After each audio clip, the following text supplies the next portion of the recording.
Assalamualaikum warahmatullahi wabarakatuh. Terima kasih udah klik video ini. Di video edukasi hukum kali ini saya akan membahas mengenai penyerobotan tanah. Pernah nggak sih kalian punya tanah kosong, pas didatangi tiba-tiba udah ada bangunan orang lain di atasnya, atau mendadak tetangga geser pagar pembatas sampai masuk ke lahan kita?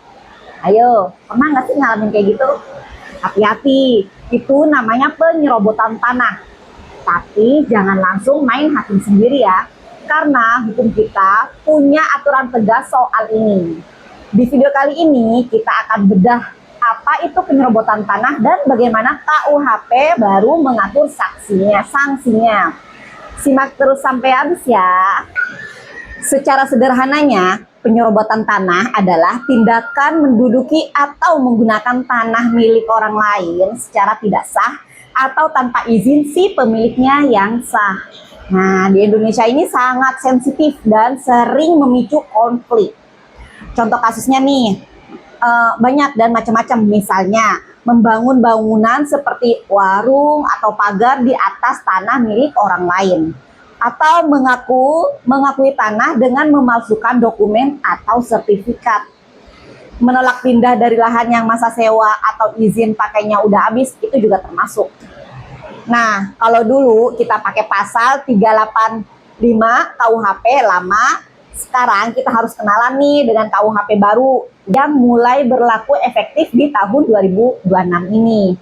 Di dalam KUHP baru, aturan ini masuk di dalam bab tindak pidana terhadap hak atas tanah.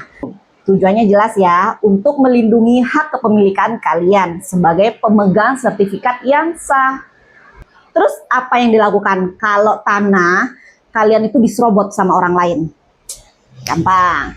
Cek legalitasnya. Pastikan kalian punya sertifikat tanah yang valid dari BPN. Setelah itu mediasi. Coba bicara baik-baik dulu ke pihak yang menyerobot. Lapor.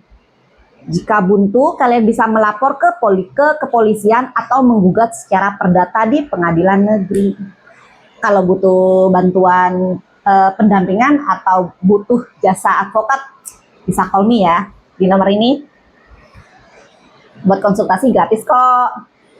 Ingat, tanah adalah aset berharga. Jangan biarkan orang lain mengambil hak kalian dengan cara yang tidak benar. Kalau kalian punya pengalaman soal sengketa tanah, tulis di kolom komentar ya.